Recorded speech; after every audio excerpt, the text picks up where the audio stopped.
If you clicked on this video, you loved Interstellar, like me, like most people. Unfortunately, there are people out there who didn't. Enough to leave a 1-star review, so let's get into those. The first one from Dron Rue is called Grand Ideas. Yes, I will be doing a voice. Grand ideas don't make great movies, and the entire Star Wars and Marvel galaxies and or multiverse groaned in collective dismay. It's beyond me how people can claim the movie to be brainy, intelligent, well written. With all the things I read about the movie prior to seeing it, makes it the biggest disappointment I've experienced from cinema in years. I give it 1 star to bring balance to the current rating. In reality, this movie is of course not that bad. Wait, what? So you really just wrote a whole review and gave it a rating you don't believe in so you can pretend to be Thanos and exact some moral good on this movie's IMDb score? You see what we're working with here, people? You see what we're working with? Anyway, they go on to talk about the very sensible plot for a sci-fi movie and arrive at, on a side note, is it not funny how McConaughey ignored the message not to go from the same ghost, yet followed the rest of its directions? Hold on, what other directions? Literally going at all was the only direction given, right? Are we watching the same movie? Continuing, while in the end of the movie he idiotically repeats his feeble attempt, had he added, "It's your dad," or any other sensible hint, he would have saved his daughter years of suffering and maybe a lifetime for himself when he realizes this. And I don't even want to get into how ridiculous it is that he transmitted data by moving the hands on the watch, which was unaffected after being picked up, meaning it was hardly gravitational manipulation, was it? What's the point of trying to be scientific and then explaining it in this way then? I see. This is the suspension of disbelief critique, which is something Interstellar hinges on. Your ability to take it as a sci-fi movie and not gritty realism. I think that low-key Nolan shot himself in the foot by becoming the realism guy with The Dark Knight, because this is a common comment from his fans. But I also think it's not a self-aware one, and it's not one that involves watching the movie for what it is. Interstellar, honestly, in my opinion, is closer to Star Trek and Star Wars and maybe even Space Odyssey, which I will remind you has a sentient artificial intelligence, than it is to say First Man or Goodfellas. Yeah, because leaving everything else that happens, the critique that he should say it's your dad is very interesting. It assumes that he knows how much time he has in this weird place and has that level of composure in the center of a black hole. Of course, he just sends the thing that he already knows is the message from decoding it recently in Morse and binary. And then they go on to talk about how it would have been solved from a science standpoint, which most likely neither of us know what we're actually talking about, so moving on. Next we have Nick Fadley, who says, "Oh no! It is incomprehensible to me that I watched the same movie the majority of reviewers of this movie on IMDb seem to." Honestly, I feel you, blood. It's about to be very incomprehensible to me too. Perhaps I was unknowingly sucked into a black hole or wormhole or plot hole. Good one. That most of the other reviewers of this movie managed to avoid. All I know is that my hard-earned money was sucked into this monstrosity along with me, and for that, I am truly regretful. Like a few other commenters, I had absolutely no feelings or connection with any of these characters, even hoping at times that they would fail in their meaningless endeavors. A ridiculous premise with outlandish and unscientific bases. Very little of this movie makes any sense at all. It amazes me that Nolan was able to draw the acting talent to this waste of time, as the considerable skills are completely wasted on this drivel. I should note that on several occasions, I actually couldn't help but laugh out loud at the absurdity, and that fact, it was truly telling for me. Mr. Nolan et al., you owe me 2 hours and 49 minutes of my life back. So you're telling me that you felt nothing but cold laughter through these beautiful visuals, Matthew McConaughey's crying, and Hans Zimmer's tear-jerking score. Well, congratulations, you've won the Sigma Male cash prize. Nolan does owe you money. You might be a stone-cold psychopath. Now, if you would like to support this video by leaving a donation, because YouTube isn't paying for this yet and I would like to continue making these, please check out our Buy Me a Coffee account, link in the description. Next, we have P. Darkhole, titled Ridiculous. They go on saying, "This movie was awful. I was deceived by the fake rating. It was full of pseudoscience, so superficial and boring. Every single minute could be challenged by a science professional. Being a PhD student in science..." Hold on. That sounds fake. You can get a PhD in just science? Let me look into this.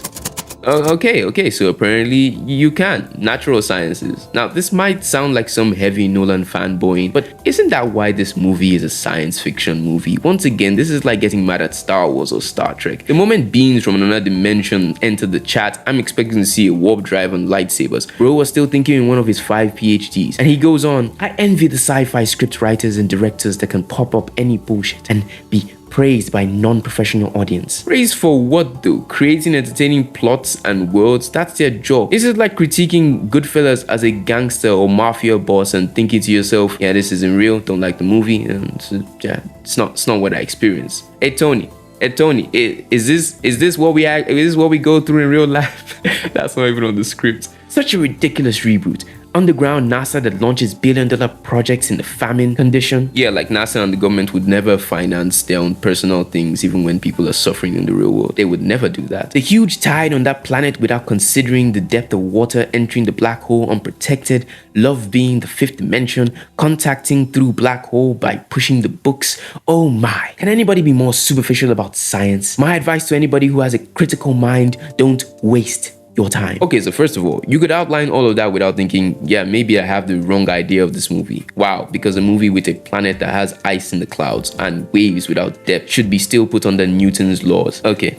Also, to be petty, since that's what we're doing, what kind of PhD science student can't spell waste? Anyway, next we have ECG and a bunch of other numbers. They said overhyped. Interesting. Did this movie have that much hype when it came out? I wouldn't know. I wasn't around then. Anyway, ECG says marketing gets a 10. Paid promo reviews get a 10, and the film itself gets a 1. Once Matt Damon rears his ugly head, you can now confirm your suspicions that this film has been compromised by illogical tripe. We have a Damon hater. Imagine a movie with Anne Hathaway, Jessica Chastain, and Matthew McConaughey being ruined for you by Matt Damon, who is in it for like 5 minutes. Damon delivers his usual trademark wince and grimace to let the moviegoer know this script has changed yet again. The big lie is that this film is being hyped as a better science fiction movie. Also, he gets the science fiction part. This is good. Then 2001. Not.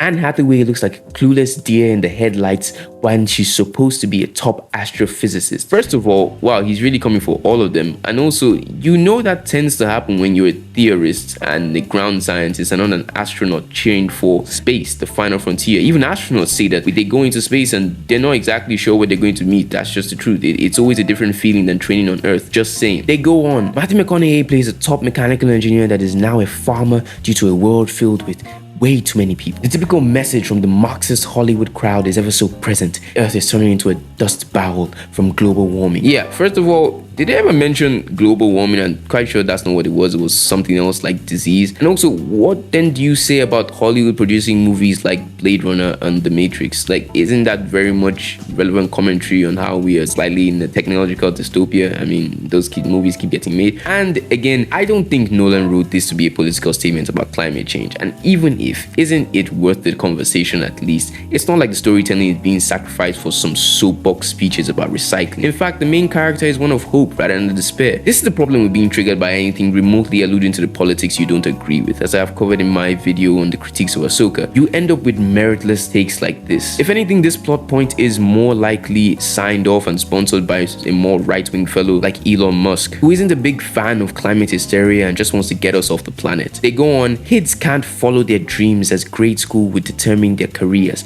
Outcome-based education, which is fair enough. I don't like school either. But it gets better when the Karl Marx penned phrase for the greater good is the basis of this long drawn-out ball of crap called Interstellar. Really though? But in the end, the heroes don't pull the consequentialist and in your opinion, Marx's plan B of just letting everyone on Earth die and repopulating in other ways. And then Andrew Tate here says, the Marxist presentation did nothing for this movie other than the soundtrack that made it difficult to listen to the actual dribble. Which, fair enough, there is a problem with Nolan's sound sometimes that might be actually what's affecting your view of this movie. Not necessarily with this movie though, but there have been issues. And a good friend of mine did complain that he wished that there were more silent scenes. I disagree. I loved where there was music and where there was silence, and anyway, we both enjoyed it overall. Also, is he complaining about the soundtrack or saying that IMAX enhanced it, or both? Okay, they then say, do yourself a favor and wait until this movie is released on DVD Blu-ray. The duality of your conscience demands it. This is honestly where I lost my mind losing this review. So your grand idea of a solution is giving this movie the finger